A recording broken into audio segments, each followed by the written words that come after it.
नमस्कार, रोकटोकवर आपलं स्वागत. मी डॉक्टर उदय निरगुडकर.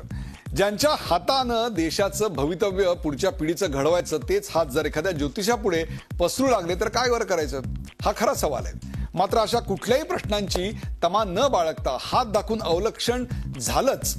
यातला हात होता केंद्रीय मनुष्यबळ विकास मंत्री स्मृती इराणी यांचा. आणि अवलक्षण झालं ते त्या पदाचं आणि पर्यायानं केंद्र सरकारचं. कोणी एकेकाळी पंडित नथुलाल व्यास यांनी स्मृती इराणींचा हात पाहिला आणि त्यावेळी इराणींना मोठं पद मिळेल असं भाकीत वर्तवलं होतं. त्यानंतर स्मृती इराणींना केंद्रीय मनुष्यबळ विकास खातं मिळालं आणि पंडित नथुलालवरचा इराणींचा विश्वास चांगला दृढ झाला. त्या पुन्हा त्यांना भेटल्या आणि यावेळी तर नथुलालनी देखील कमाल केली. स्मृती इराणी राष्ट्रपती होतील असं भविष्य त्यांनी वर्तवलं. त्यामुळे स्मृती इराणींना अर्थातच आकाश ठेंगणं झालं, किंवा झालं असेलही. मात्र त्याचबरोबर सरकारची प्रतिमा देखील ठेंगणी होते, हे मात्र त्यांच्या ध्यानात आलेलं दिसत नाही. स्मृती इराणींच्या या ज्योतिष प्रेमाचा असा अर्थ काय काढायचा? इतक्या मोठ्या पदावर असताना केवळ वैयक्तिक बाब म्हणून याकडे दुर्लक्ष करता येईल का? यातून देशवासियांना कोणता संदेश गेला? विशेषतः शिक्षणासारखं अत्यंत महत्त्वाचं खातं सांभाळणाऱ्या व्यक्तीचे असे विचार खरंच पुढच्या पिढीच्या भवितव्यासाठी पोषक आहेत का? आणि शिक्षण मंत्रीच जर विज्ञाननिष्ठ नसतील तर पुढची पिढी विज्ञाननिष्ठ होईल अशी अपेक्षा तरी कशी बाळगायची? या सगळ्या प्रश्नांचा वेध घेऊयात स्मृतिवंशाचे भविष्य या खास कार्यक्रमात.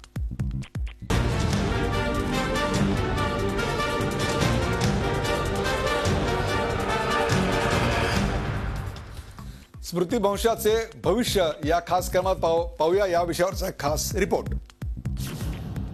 केंद्रीय मनुष्यबळ विकास मंत्री पुन्हा वादाच्या भोवऱ्यात. स्मृती इराणींनी दाखवला ज्योतिषाला हात.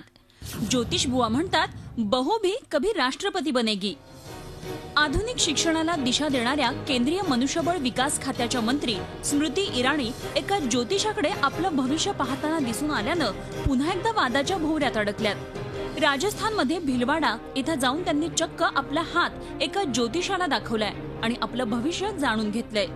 आश्चर्याची गोष्ट म्हणजे पंडित नथुबुवा व्यास या ज्योतिषानंही इराणी राष्ट्रपती होतील असं भविष्य सांगून टाकलंय. राष्ट्रपति बनेगा, राष्ट्रपति बनने की घोषणा आगे के लिए कर दिया घोषणा. पहला क्या हुआ था, मैं मंत्री बन जाऊंगा तो आऊंगा, बस उसी कारण से हुआ है. स्मृती इराणींच्या ज्योतिष भेटीवर टीका करताना काँग्रेसनं शिक्षण मंत्र्यांनी विद्यार्थ्यांना थोडा वैज्ञानिक दृष्टिकोन द्यावा असा चिमटा काढलाय. अब क्या करें, निजी तौर पर जो करना चाहती हैं करें, लेकिन एक शिक्षा मंत्री होने के नाते उनको भी सोचना चाहिए कि क्या एक वैज्ञानिक सोच बच्चों को नहीं सिखाना चाहिए. तर भाजप नेत्यांनी मात्र या प्रकरणी सारवासारव केली आहे. कोई व्यक्ति अपने निजी जीवन में कुछ कार्यक्रम करते हैं, उसको आप सब पहले पेपर में लिखो, बाद में उस पर टीवी बहस चलाओ, ये सब मत करो भाई. वो किसी के कुछ विशेष टेक्नोलॉजी, किसी विशेष साइंस पर किसी को इंटरेस्ट है तो वो करेंगे. दरम्यान यावर खुलासा मागण्यासाठी गेलेल्या पत्रकारांची उलट स्मृती इराणींनी शाळाच घेतली. मेरा उपहास उड़ाकर, मुझ पे आक्रमण करके और विशेषतः व्यक्तिगत आरोप और छीटाकशी करके अगर आपके टीआरपी में वृद्धि होती है और आपका आर्थिक विकास होता है तो मैं अपने आप को भाग्यशाली समझती हूँ कि मेरे माध्यम से लक्ष्मी का आशीर्वाद आपके चैनल तक पहुँचता है. आता स्मृती इराणी वादात अडकल्यात असं नाही, तर या आधीही अनेक कारणांमुळे इराणी वादात अडकल्या होत्या. केंद्रीय मनुष्यबळ विकास मंत्री होताच आपल्या शैक्षणिक पात्रतेवरून वादात अडकल्या होत्या. त्यानंतर नागपूरच्या VNIT मध्ये कुलगुरू पदाच्या नियुक्तीसाठी त्यांच्यावर वशिलेबाजीचा आरोप झाला. तसंच शालेय शिक्षणात संस्कृत अनिवार्य करण्याच्या निर्णयामुळेही त्या वादात अडकल्या. मात्र यावरून वाद झाल्यानंतर त्यांच्यावर हा निर्णय मागे घेण्याची नामुष्की ओढवली. आणि आता देशाचं भविष्य घडवणाऱ्या शिक्षण खात्याचा भार वाहणाऱ्या स्मृती इराणींनी एका ज्योतिषावर विश्वास ठेवावा यावरून जनमतात रोष व्यक्त होतोय.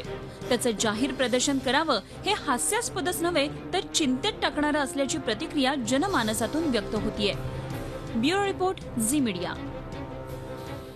स्मृतिभ्रंशाचे भविष्य या कार्यक्रमात आज माझ्यासोबत आहेत सचिन सावंत. सचिन सावंत हे काँग्रेसचे प्रवक्ते आहेत आणि आपल्या बरोबर आहेत मधू चव्हाण, भारतीय जनता पक्षाचे मुख्य प्रवक्ते मधू चव्हाण आपल्या बरोबर आहेत.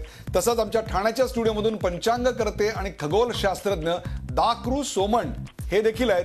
आणि ज्येष्ठ राजकीय विश्लेषक डॉक्टर कुमार सप्तर्षी पुण्याहून आपल्या बरोबर या कार्यक्रमात सहभागी होत आहेत. आता पहिला प्रश्न मधू चव्हाण यांना. मधू चव्हाण, स्मृती इराणी आणि वाद यांचं काही जवळचं नातं आहे आज तिने असं सांगितलं की लक्ष्मीचा वरदहस्त जर आमच्यासारख्या गरीब चॅनलवर पडत असेल तर मला त्याबद्दल काही म्हणायचं नाहीये. मला लक्ष्मीच्या आशीर्वादाबद्दल बोलायचं नाहीये, मला सरस्वतीच्या वरदहस्ताबद्दल बोलायचं आहे. जो सरस्वतीचा वरदहस्त लाखो करोडो मुलांवर यावा याकरता ज्या पदाची निर्मिती करण्यात आली, तो हस्त हा असा ज्योतिषापुढे पसरलेला आणि त्याचं इतकं त्याची इतकी पाठराखण करताना जेव्हा राम माधव सारख्या अतिउच्च शिक्षित विद्वान गृहस्थाला मी पाहतो तेव्हा नेमकं काय म्हणायचं? ही वैयक्तिक बाब आहे. मला असं वाटतं हे सगळी चर्चा हास्यास्पद आहे, कारण ही नक्कीच वैयक्तिक बाब आहे. त्यांनी कोणाला हात दाखवला म्हणून काय देशाचं समाजाचं नुकसान झालेलं आहे, आर्थिक नुकसान झालंय, फार मोठा विस्फोट वैचारिक झालेला असं माझं मत नाही. या देशामध्ये पंतप्रधानांच्या घरामध्ये सुद्धा त्या ठिकाणी अनेक साधू संत राहिलेले आहेत. अनेक राजकीय नेते हातामध्ये गंडे दोरे बांधतात, रुद्राक्षाच्या माळा जागणे व 1-1 किलोच्या वजनाच्या. हा त्यांचा व्यक्तिगत प्रश्न आहे, हा श्रद्धेचा प्रश्न आहे. शेवटी मुख्यमंत्र्यांच्या ऑफिशियल निवासस्थानी सत्य साईबाबा येतात, ह्याच्यावरच तुमचा रोख आहे ना? सत्य साईबाबा स्वर्गीय शंकरराव चव्हाण हे सत्य साईबाबाचे भक्त होते. अनेक लोकांनी त्या ठिकाणी या मुंबई महानगरपालिकेचे तिनईकर नावाचे आयुक्त होते. माझ्या आठवणीप्रमाणे त्यांनी त्यांच्या बंगल्यावर त्यांना धर्मगुरूंना खांद्यावर उचलून त्या ठिकाणी आणलं होतं किंवा उचलून आणलं होतं. हा श्रद्धेचा भाग आहे. आणि चंद्रास्वामी धीरेंद्र ब्रह्मचारी कोणाकडे राहत होते, कोणाचे सल्ले घेतले जात होते? मला असं वाटतं की हा व्यक्तिगत प्रश्न आहे. आपण याच्यावर काँग्रेसची प्रतिक्रिया घेऊया. सचिन सावंत आपल्याकडे सत्य साईबाबा चालत होते, धीरेंद्र ब्रह्मचारी चालत होते, चंद्रस्वामी चालत होते. मग स्मृती इराणींनी सहज एका गावात जाऊन ज्यांचा प्रचिती ज्यांना आलेली आहे त्यांच्यासमोर हात दाखवला आणि स्वतःच्या अभ्युदयाचा मार्ग भविष्य जाणून घेतलं.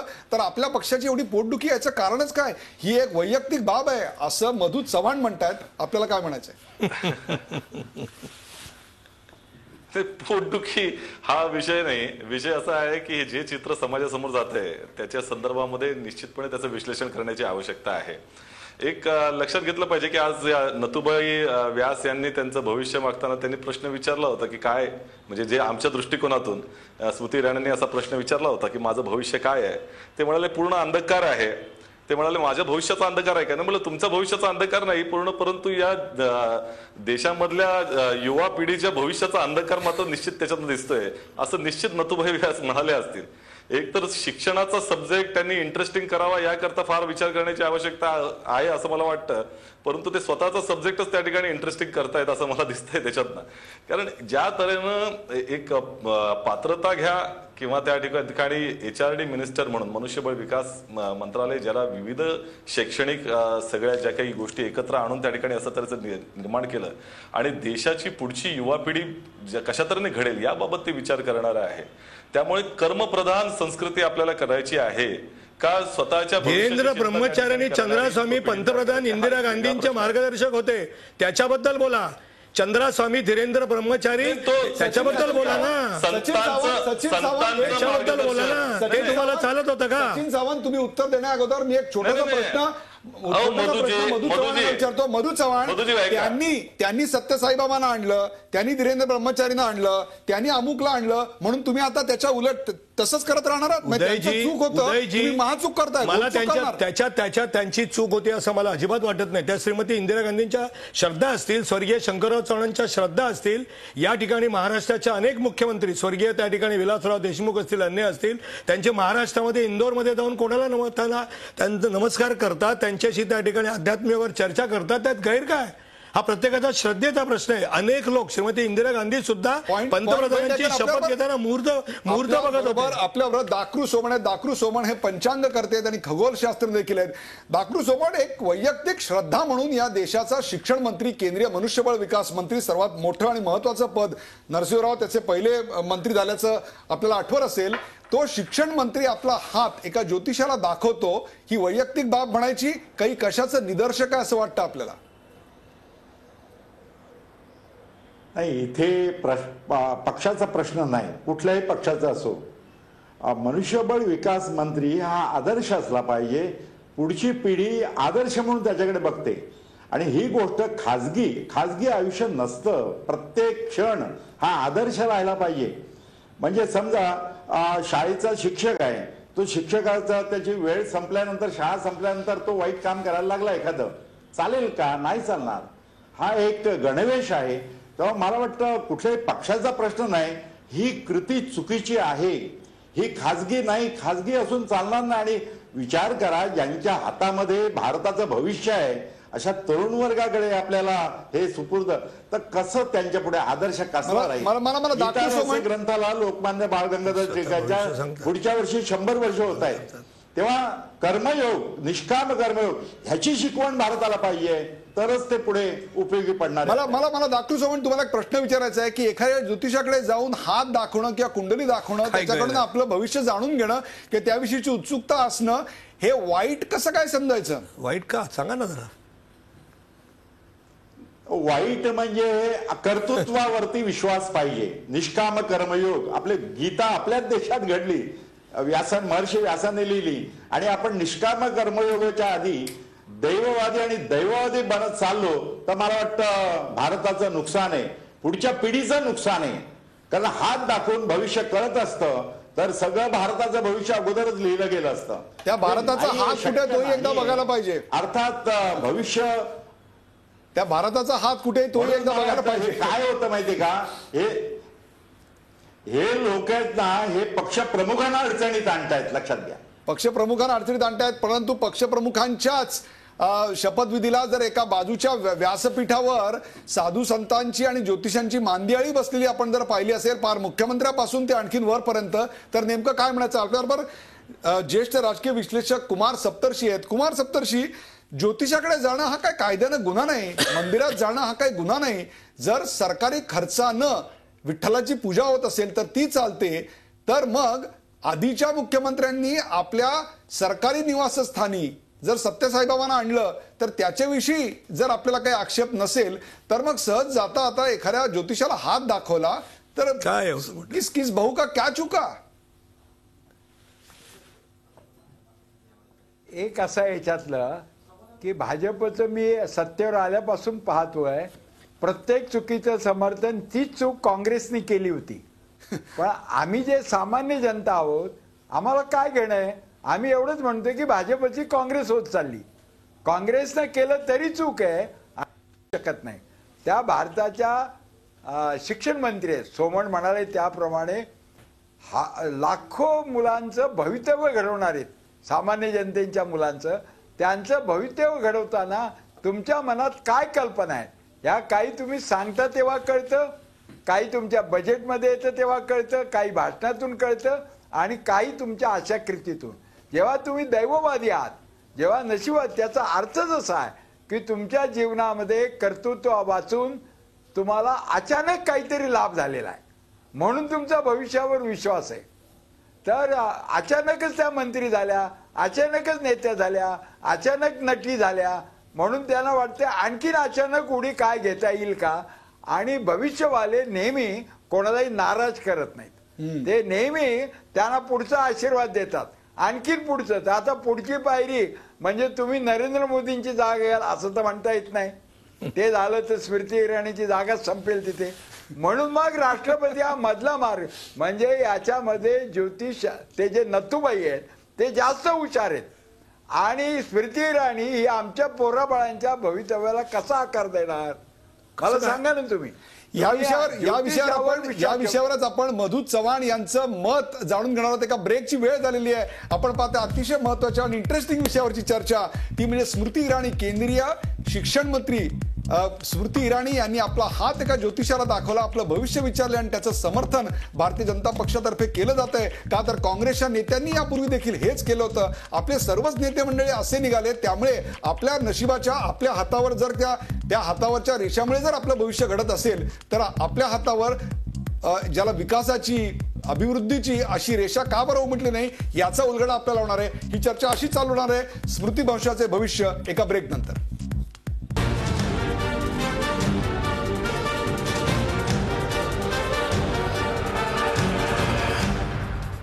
स्मृतिभ्रंशाचे भविष्य या विषयावर आपण कार्यक्रम पाहतोय. स्मृती इराणी यांनी केंद्रीय शिक्षण मंत्री स्मृती इराणी यांनी आपला हात एका ज्योतिषाला दाखवला आणि त्याचं समर्थन केलं, त्याविषयी आपण चर्चा करतोय.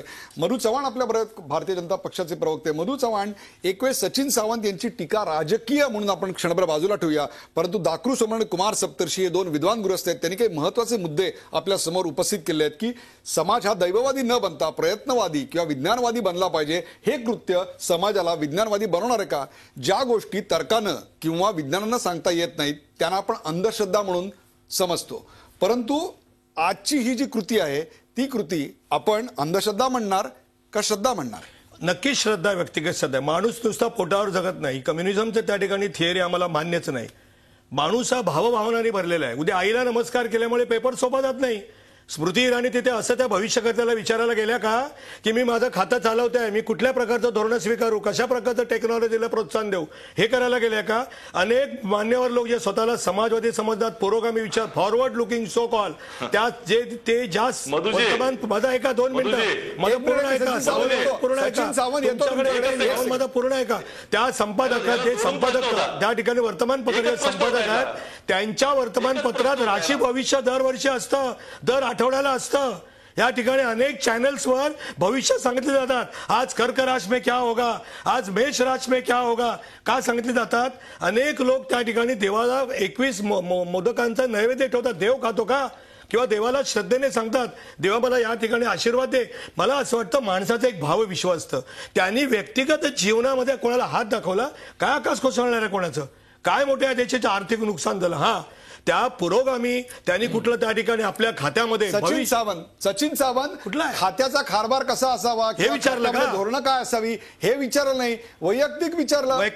कुठे असा प्रतिवाद आपल्याकडे आता मधू चव्हाण करतायत. नाही उदयजी, हे कोणत्या विषयाच्या आधारे आपण ठरवू शकतो की त्यांनी हे विचारलं नसावं? कुठल्या विचाराच्या आधारे सांगतात त्यांनी विचारलं असावं? हायपोथेटिकल बोलू नका, वस्तुस्थितीवर बोला. आता सोमन साहेब सुद्धा पंचांगधारक आहेत. पंचांग एक प्रकारचं भविष्यच आहे ना, ज्यांचा विश्वास म्हणजे त्यांच्यावर तुम्हाला पूर्ण आदर आहे. अतिशय आदरणीय व्यक्ती देशातल्या आहेत त्या. पण पंचांग काय सांगतं? पंचांगात बघून मुहूर्त सांगता. मुहूर्तावर लग्न केलेली सगळी यशस्वी होतात का? 32 गुण जुळल्यानंतर अनेक लोक 32व्या वर्षी विधवा झालेले आहेत. मला कोणी पंचांग थांबलं नाही. मला त्याच्यावर दाक्रू सोमण बोलतील, परंतु मुहूर्त निघालेल्या मुहूर्त काढून स्थापन झालेल्या सरकारचा शपथविधी झाल्यानंतर सरकार टिकतं का हा देखील सवाल विचारला पाहिजे. आपल्याबरोबर सचिन सावंत आहेत, बोला. नाही, विषय असा आहे की ज्या तऱ्हेनं एखाद्या त्या पदावरची व्यक्ती कशा तऱ्हेनं वागते हे अत्यंत महत्वाचं असतं.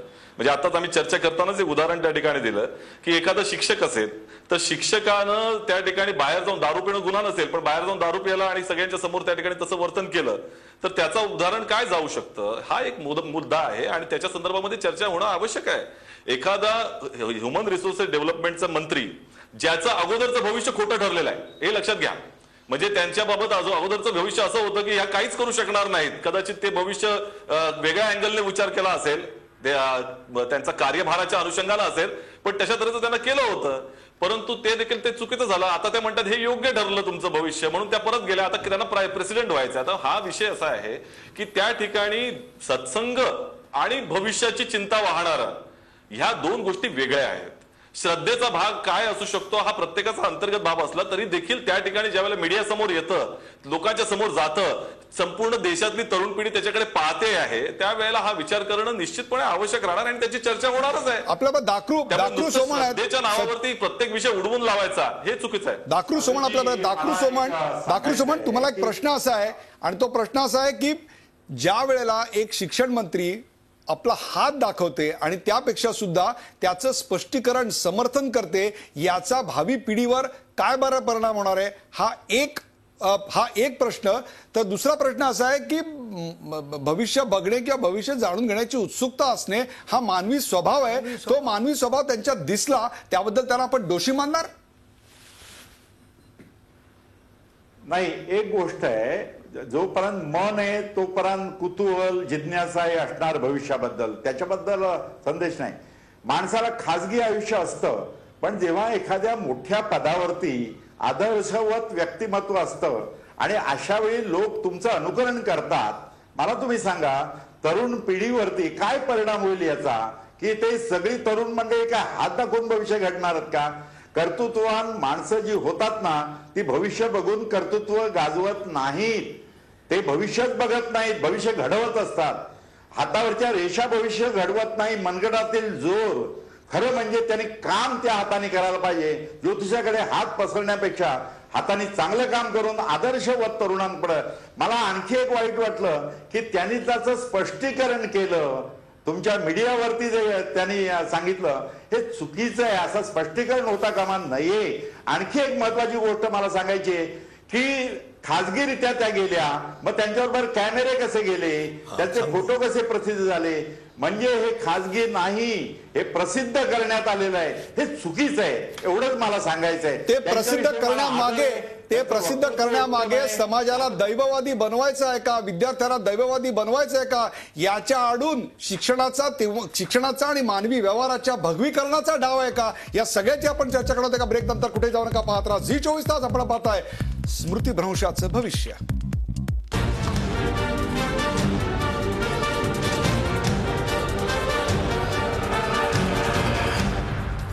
स्मृतिभ्रंशाचे भविष्य या विषयावर आपण चर्चा करतोय. आपल्यासोबत सचिन सावंत, मधु चव्हाण, डॉक्टर कुमार सप्तर्षी आणि दाकरू सोमण आहेत.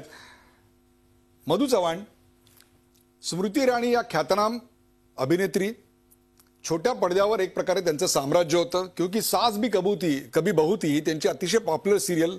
2004 का 3 साली त्यांनी भारतीय जनता पक्षात प्रवेश केला. 2009 साली कपिल सिब्बल यांच्यासारख्या काँग्रेसमधल्या अत्यंत बलदंड व्यक्तिमत्वासमोर चांदनी चौकात त्यांनी निवडणूक लढवली, अर्थात त्या पराभूत झाल्या.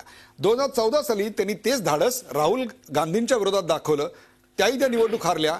2 सक्सेसिव्ह निवडणुका हारल्यानंतर शिक्षण आणि अनुभव फारसा नसताना डायरेक्ट त्यांना मंत्रिमंडळात घेऊन केंद्रीय मनुष्यबळ विकास मंत्रीपद दिलं. कुठेतरी परिपक्वतेच्या अभावानं अशा प्रकारचा संदेश त्या देऊ इच्छित आहेत का? हा तुमचा अजेंडा आहे की ज्याच्यात शिक्षणाच्या आणि एकूणच व्यवहाराच्या भगवेकरणाचा तुमचा डाव आहे? हा अतिशय ते आपला प्रश्न की हा आमचा अजेंडा आहे. परिपक्वता आणि अनुभव हा त्या ठिकाणी माणसाला अनुभवातून येतो, अचानक कोणाला त्या ठिकाणी होत नाही. जसं राजीव गांधी, स्वर्गीय राजीव गांधी हे पंतप्रधान झाले, ज्यावेळेला श्रीमती इंदिरा गांधींचा दुर्दैवी अंत झाला त्यावेळेला त्यांना काँग्रेसच्या सरचिटणीस होते, डायरेक्ट आणून राष्ट्रपतींच्या समोर उभं केलं गेलं आणि यात देशाचं पंतप्रधान केलं. त्यांच्या मार्गदर्शन करणारी लोक सोडली तर as a person Rajiv Gandhi हे प्रगल्भ होते, परिपक्व होते. अनेक चांगले निर्णय त्यांनी आधुनिकतेचे परिपक्वतेने घेतले देशाला पुढे नेण्यासाठी. आणि म्हणून परिपक्वता त्यांच्याकडे नाही आहे असं माझं मत नाही. ती येईल हळूहळू. पण मला अजूनही कळत नाहीये की एखाद्या व्यक्तीने, आता डॉक्टर सोमन साहेब अतिशय उत्तम शब्द वापरला की मनुष्य मन जे आहे ते त्या ठिकाणी उत्सुक असतं जाणून घेण्यासाठी. त्यामुळे त्यांनी त्या ठिकाणी गेल्यामुळे या देशाचं काय नुकसान. आणि राहिला प्रश्न भगवीकरणाचा, ते जे उदात्त आहे, जे भगव्याशी चांगलं संबंधित आहे, भारतीय समाज, भारतीय संस्कृती, धर्म, हिंदू हा कधी दैववादी व्हायला सांगत नाही. मी सोमनांच्या मताची सहमत आहे. तो विज्ञानवादी आहे. आपल्याबरोबर कुमार सप्तर्षी आहेत. कुमार सप्तर्षी, वैयक्तिकरित्या जाण्यावर कोणाचा आक्षेप असू नये, परंतु मंत्रिपदावर असलेल्या व्यक्तीनं जायचं आणि मग त्याचं स्पष्टीकरण, समर्थन करायचं, पक्षानं पाठराखण करायची, यातून समाजावर नेमका कोणता संदेश गेलाय, काय विपरीत परिणाम झाला असं वाटतं आपल्याला? माझे मित्र मधु चव्हाण हे जे म्हणजे ज्याला काय म्हणतात की वकीलची केस हारणारे अशा केसचं समर्थन करून वकिली करतायत, त्यामुळे त्यांची कसरत मी पाहतोय आणि ती केविलवाणी आहे. म्हणून मला त्यांच्याविषयी सहानुभूती आहे. पण प्रश्न असा आहे की ह्या देशाला विज्ञानवादी बनवायचं असेल तर सत्याचा अर्थ ते वैश्विक पाहिजे, त्याच्यात कालसातत्य पाहिजे आणि ते मानवी इच्छेच्या निरपेक्ष पाहिजे. या 3 कसोट्यावर भविष्यकथन हे वैज्ञानिक म्हणता येणार नाही. भृगु संहितेमध्ये 5-10 हजार लोकांच्या पत्रिका मांडून त्याच्यामधून अनुमान काढलेलं आहे, ते अनुमानशास्त्र आहे.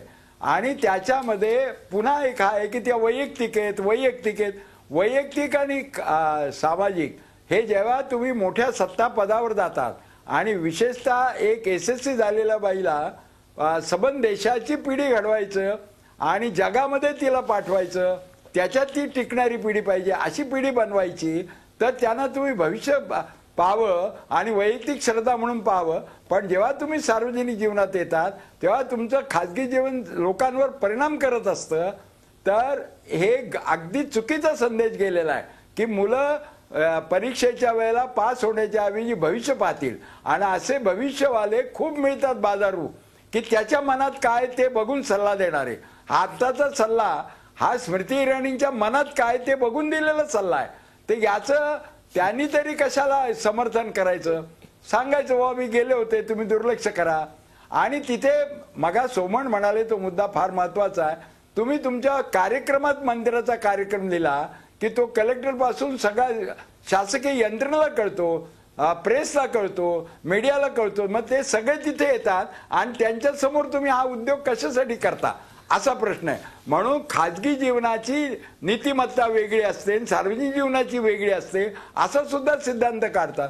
आता हा श्रद्धेचा जो विषय पुन्हा पुन्हा पुन्हा पुन्हा त्याच्या आड जात आहेत भाजपचे लोक. मी मधू चव्हाण म्हणत नाही, कारण ते सगळे पोपट एकाच पद्धतीने बोलतात म्हणून मधू चव्हाणांना बोलावं लागतं, त्यांचा नाईलाज मी समजू शकतो. पण महात्मा गांधींनी हा श्रद्धेचा विषय नाही कसा हाताळला ते सांगतो.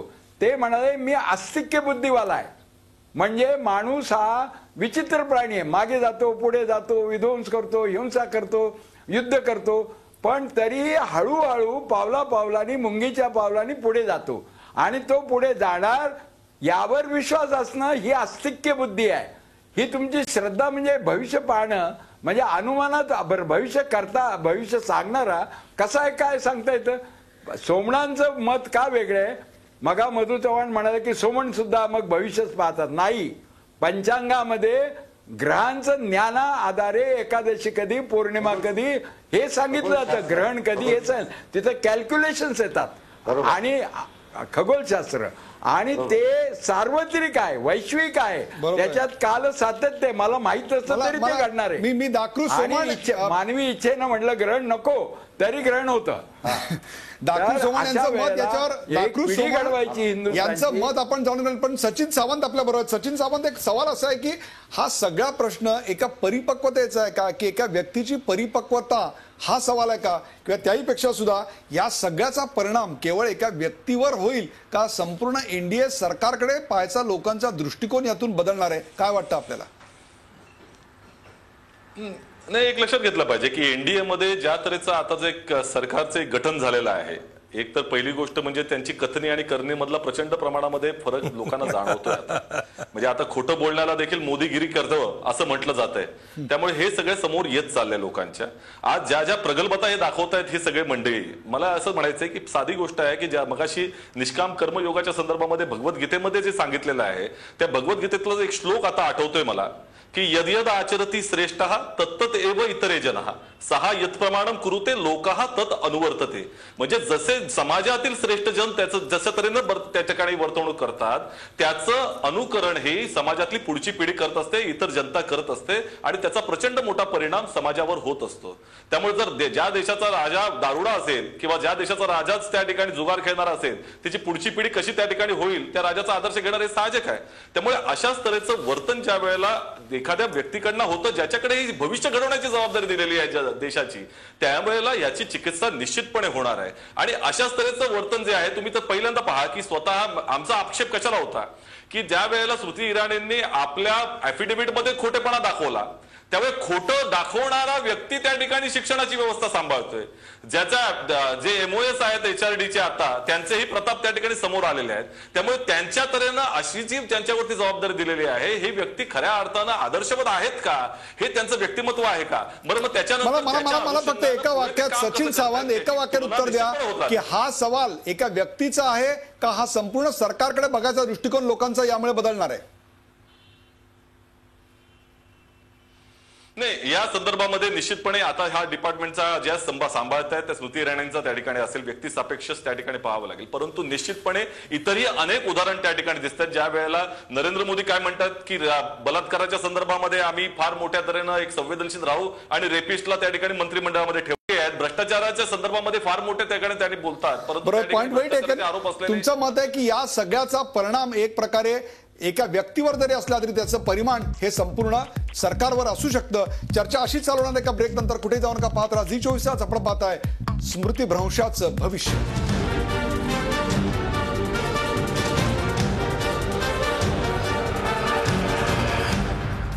स्मृतिभ्रंशाचं भविष्य या विषयावर आपण चर्चा करतोय. मधू चव्हाण आपल्यावर आहेत. मधू चव्हाण, या शेवटच्या भागातला पहिला आणि अत्यंत कळीचा, ज्याच्यावर सगळ्यांची मी उत्तर घेणार आहे, तो म्हणजे ही जी आता शिक्षण मंत्र्याची कृती आहे, ती कृती एक मानवी स्वभावाचं कुतूहल म्हणून आपण सोडून द्यायची का याच्याकडे विज्ञान निष्ठेचं महान कृत्य म्हणून बघायचं का अंधश्रद्धा म्हणून त्याचा तिरस्कार करायचा? मानवी स्वभावातलं कुतूहल म्हणूनच त्या ठिकाणी पाहायला पाहिजे.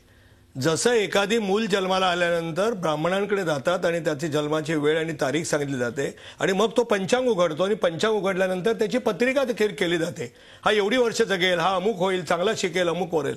हे साधारणतः माझ्यापेक्षा दक्रू सोमन अतिशय प्रामाणिकपणे सांगतो विद्वान आहे. एक दिशा दिग्दर्शन करण्यासाठी भविष्य मंत्र्याचं बघून विद्यार्थ्यांनी देखील परीक्षेला हात दाखवावेत, रिझल्टच्या अगोदर हात किती हा अतिशयोक्ती झाली तुमची हो. त्यांनी असं सांगितलंय का तुम्ही जर त्या ठिकाणी कुठं, आता माझे मित्र सप्तर्षी म्हणाले ते बरोबर आहे, एखादा मंत्री प्रमुख पदी असल्यानंतर तो जिथे जातो तिथे मीडिया जातो, आलं का लक्षामध्ये. आणि म्हणून मला असं वाटतंय की जी पंचांग सुद्धा मला तुम्ही एक सांगा, मंत्र्यांचं वर्तन हे चैतन्यदायी असावं, हे प्रेरणादायी असावं. आपल्या मंत्र्याचं वर्तन हे प्रेरणादायी होतं काय? त्याच्यामध्ये प्रेरणा न देणारं होतं की त्याच्यामुळे त्यांनी भविष्यात हात दाखवल्यामुळे या देशाला संदेश गेलाय की तुम्ही स्वतःचं भविष्य स्वतः घडवू नकात म्हणून. या देशाचे जे पंतप्रधान आहेत ते कृतीवर विश्वास ठेवणारे आहेत, विकासावर विश्वास ठेवणार आहेत. म्हणजे आता मी बेछूट सावंतांसारखं बोलत नाहीये की मोदी म्हणजे झूट बोल. ही प्रेरणा, त्याची राजकीय चर्चा खूप करतायत. ही प्रेरणा नक्कीच चांगली आहे की सचिन सावंत, एकीकडे तुमच्याही काळामध्ये, काँग्रेसच्या काळामध्ये अनेक अशा प्रकारच्या बुवाबाजीला, अंधश्रद्धेला किंवा ज्योतिषाला थारा होता, तसाच तो आत्ता देखील आहे. सर्वसामान्य जनता म्हणून मला एक प्रश्न पडलेला आहे, मग नेमकं काय बदललंय? नाही, एक पहिली गोष्ट अशी की या देशाच्या इतिहासामध्ये पहिल्यांदा असं घडलेलं आहे की जे मनुष्यबळ विकास मंत्री हा हात दाखवताना लोकांना दिसलेला आहे. याच्या अगोदर आधी दिसला नव्हता, हे लक्षात घेतलं पाहिजे. हे पहिले फोटो त्या ठिकाणी दिसत आहेत. त्यामुळे अगोदर काय केलं होतं ह्या सगळ्या आख्यायिका आहेत. अहो सत्यसाईबाबांनी शंकरराव चव्हाणांना केसातून अंगठी काढून दिली होती.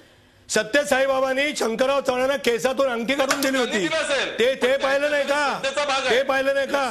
चंद्रा स्वामी त्या ठिकाणी अनेक ठिकाणी राज्यपाल नियुक्त करत होते, ते पाहिलं नाही का? मधू चव्हाण साहेब, अहो सांगा तुम्ही. बरोबर ती मोदी दिसले, त्यांच्या गळ्यात गळा घालताना दिसले, त्याचा अर्थ आसाराम त्या ठिकाणी केलं याचा संदर्भ म्हणजे तुम्ही पहिलं दृश्य हात दाखवलं, त्याची चर्चा करताय. दोघांमध्ये चर्चा कशी थांबवायची याच्याकरता कुठल्या ज्योतिषाकडे मला पाठवायची वेळ आणू नका अशी मी तुम्हाला विनंती करतो. या कार्यक्रमाचा शेवट करताना अतिशय महत्वाचे प्रश्न आहेत. ते म्हणजे पहिला प्रश्न अर्थात कुमार सप्तर्षी यांना, आणि त्यानंतर मी दाखरू सोमण यांच्याकडे जाईन. कुमार सप्तर्षी, मला तुम्ही सांगा, शिक्षण मंत्री असणारी व्यक्ती देखील अशा प्रकारे दैववादी असते आणि त्याचं काहीसं समर्थन देखील आपल्याकडे केलं जातं.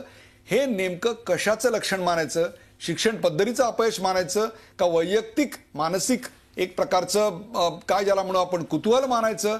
याच्यातनं काय संदेश गेलाय फायनली? हा काही शिक्षण पद्धतीचा विषय नाहीये. बरोबर. हा त्यांच्या वकूफ नसलेल्या शिक्षण मंत्र्याचा प्रश्न आहे, ज्याला शिक्षणामध्ये काय इनपुट करायचं हे माहिती नाही. कारण असं की हस्तसामुद्रिकाकडे का गेल्या, तर त्याचं असं की त्यांच्या जीवनात सगळं काही ऍक्सिडेंटनी मिळालेलं आहे, कर्तृत्वानं मिळालेलं नाही. अशीच माणसं दैववादी बनतात आणि भविष्यात आणि याच्यातून अनेक प्रश्न निर्माण करतात. एक तर समाजाच्या पुढे तुम्ही समर्थन केलं तर ते सगळ्या देशात जातं ना. ती स्मृती इराणी नावाची एक बाई कौटुंबिक असते आणि ती असं भविष्य पाहत असते, तर त्याचा काही घातक परिणाम होण्याची गरज नाही, पण याचा घातक परिणाम होता. आणखीन एक आहे, याच्यात पॉवर गेम जो असतो सत्तेचा, त्याच्यावर परिणाम होतो. आता रामदेव बाबा हे बहुतेक आम्हाला दिसतंय राष्ट्रपती होण्याच्या मार्गावर आहे. तर त्यांना भविष्य कोणी सांगितलेलं असेल की तुम्ही राष्ट्रपती व्हाल, आणि स्मृती इराणीला कोणी सांगितलं असेल तर केवढा पॉवर गेम होईल, केवढा त्याचा टकराव होईल. हे सगळे घातक परिणाम सगळ्या बाजूने घातक आहेत. कुठलाच परिणाम तुमचं हे जे भविष्य आहे गोड कुमार सप्तर्षी, तुमचं हे जे भविष्य आहे की रामदेव बाबा या देशाचे राष्ट्रपती होणार, हे भविष्य देखील अत्यंत महत्वाचं आहे. या कार्यक्रमाचा शेवट करताना वेळ अत्यंत थोडा आहे. Dakhru Soman, final word from you. Dakhru Soman बोला. एक गोष्ट लक्षात घ्या, भारत देश मंगळाकडे यान पाठवतोय, भारत देश चांद्रयान पाठवतोय, विज्ञान प्रगत होत आहे, मुलांपुढे आदर्श ठेवायचा आहे. आणि अशा वेळी नेते मंडळींनी जर आदर्शवत आपली कृती केली नाही तर देश कुठे जाणार आहे. मला गंमत वाटते, रामपाल भोंदूबुवा, आसाराम बापू भोंदूबुवा हे का वाढले? हे राजकीय खासगी जीवनामध्ये अप्रोच झाल्यामुळे वाढलेले आहेत. आणखी एक गमतीची गोष्ट म्हणजे ज्योतिषांनी मुलाखत दिली, त्याच्यामध्ये जाहीरपणे सांगितलं हे ज्योतिषाचं जो चुकीचं वर्तन आहे हे असं आदर्शवत नाही. आणि केवळ खाजगी म्हणून जरी म्हटलं तरी ते समाजाला शोषण करणार आहे, समाजाला चुकीच्या दिशेकडे नेणार आहे. आणि असं होता कामा नये. माणसानं वैज्ञानिक दृष्टिकोन राहिला पाहिजे.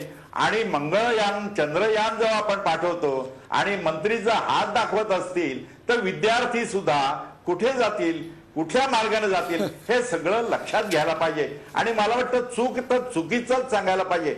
इथे पक्षाचा संबंध नाही.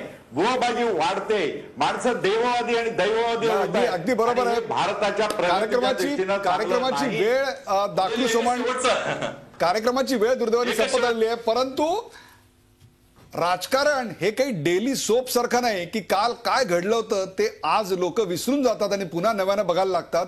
राजकारणात हे असं होत नसतं. काल जे घडलं त्याची बरोबर याद लोक ठेवत असतात.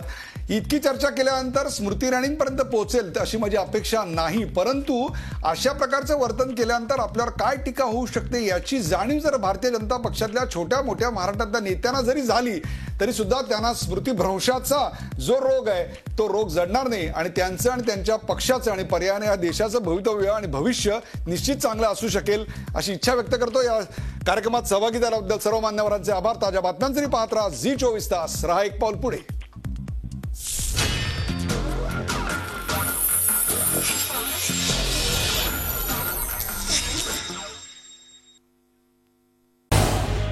झी 24 तास रहा एक पाऊल पुढे.